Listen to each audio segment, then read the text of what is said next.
Hi guys, have you ever seen water effects on realistic drawings? Or translucent effects like glass or something like that just using pencils? If you want to draw like this one day, you first have to learn how to create water drops. So today we are going to go through a complete guide on how to draw a realistic drop of water. So if you're new here, I'm trying to bring videos on how to draw realistically to help you with the first steps for realistic colored pencil and graphite drawings.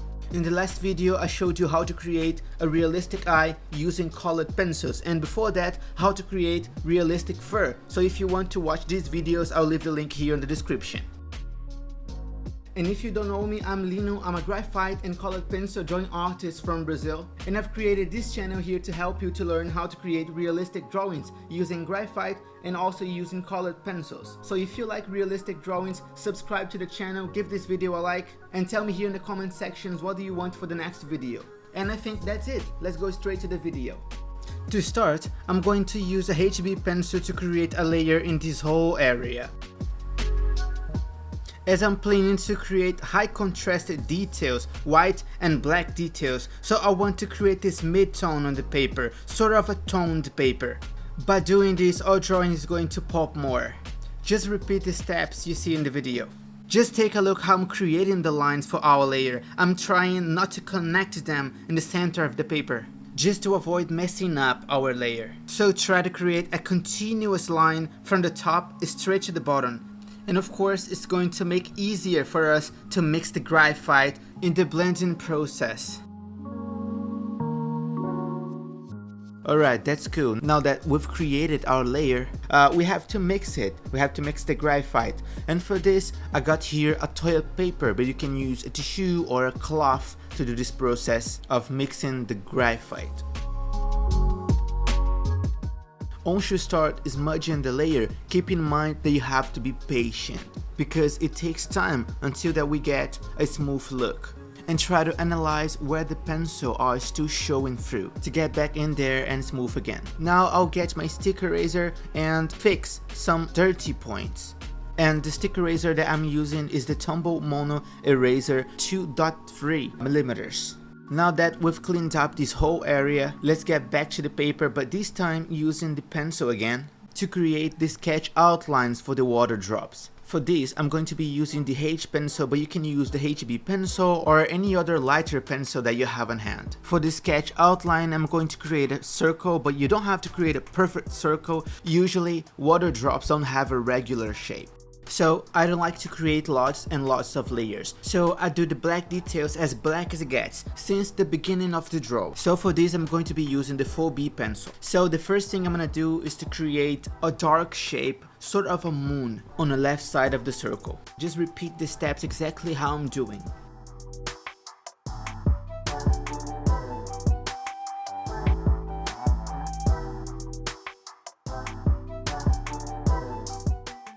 Okay, that's it. Now let's make it black on the right side too. And we are going to create another moon shape, but this turn we are going to make it outside the circle. And for this, I'll still use the 4B pencil and I'll make it black, completely black. You just have to apply more pressure to the pencil. Alright, that's it. Now we are going to make two gradients. The first gradient is using the 4B pencil going from the left side and moving over to the right side, but just until the center of the drop. We apply less and less pressure to the pencil as we move our way to the right side. And for this gradient layer, I'm using circular motions. Alright, that's good. Now let's create the second gradient that I told you before. What we're going to do is to create a gradient going from the right side and moving over to the left side. Just the opposite that we did before. Applying less and less pressure as well. For this I'm using the stick eraser, but if you don't have that stick eraser but you have some eraser out there, and if you cut it sharpen, you'll be able to create accurate details like mine. Good. Let's start the blending process now. For this, I could use the blending stump, but I'm going to use the cotton bud or cotton swab, I don't know how you call this. But whether using the blending stump or the cotton bud, we'll have the same result.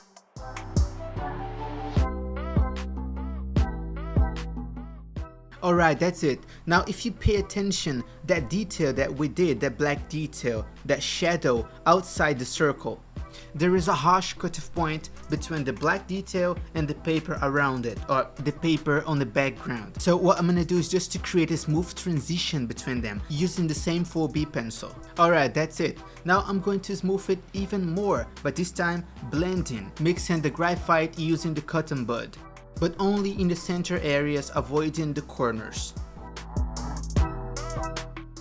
Alright, now I'm going to use a white gel pen to create some highlights. It's not a professional white gel pen, it's a cheap white gel pen actually, but you can also use a stick eraser, and I'm going to show you that in a minute. And I'll create another detail here. Good. Now on the other side I'm going to do the same thing, but this time I'm creating a line just around the white area. And as I said, you can also use a stick eraser for the white details, for the highlights. The difference between them is the highlights pop more when you use the white gel pen. Alright, this turned out so good. I love the result. But now let's do another example, but this time a dripping water drop, or something like that, like streaming down the paper. I don't know if that's right. Please tell me here in the comments. And I created a sketch outline for the water drop, but I think it would be nice if it was a bit smaller. So I did it this size, and this water drop is kind of broken on the top. And that shape is exactly what we need to start. And so I'll be using the 4B pencil again, and I'm going to create a line around all this drop. But not this part here. I'm going to stop the line and continue on the side, but on the right side I'm going to make it a bit darker. Alright, that's good. I'll keep using the 4B pencil for this, but you can use another pencil if you want. I'm going to create a circle around here and another detail up here. After that, let's create the first layer just on the left side around the details that we've created. Another thing, just keep it darker and darker as you're creating the details on the left side, and as you go to the right side, try to make it a little bit lighter.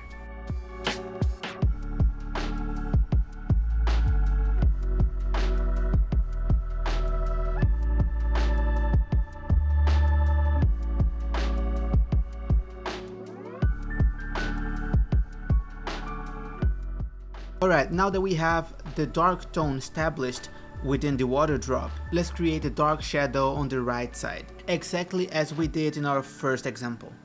And for it, I'll create the sketch outline for the shadow.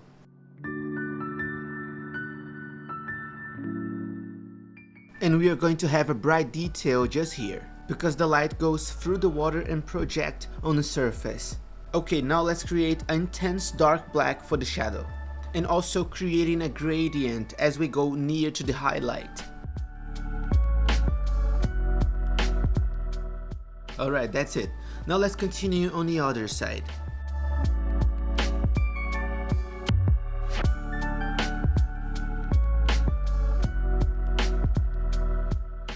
Okay, for now that's enough for the shadow on the right side. Now let's get back to the light areas of the water drop to create some layers. And what I'm gonna do here is exactly what we did with our first example. I'm going to create a gradient coming from the dark area and moving over to the right side for the light areas. And we'll do the same thing on the upper side. The idea is to create a layer as smooth as possible.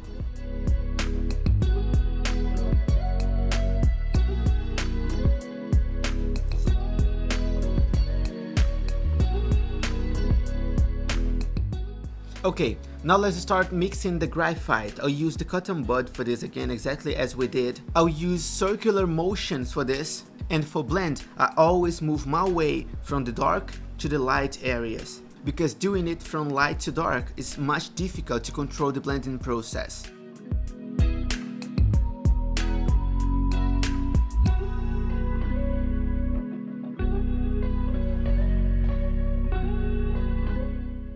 Oh yeah, take a look how it is now.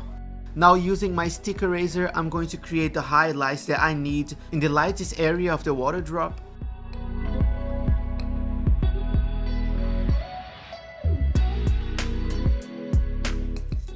and also for the shadow on the outside. I'll do the same thing here. And for the bright highlight, I will use the white gel pen again. You can also use in some other parts. And that's it, our drawing is finished. I hope you enjoyed the process and the tips that I gave you to create water drop and translucent effects.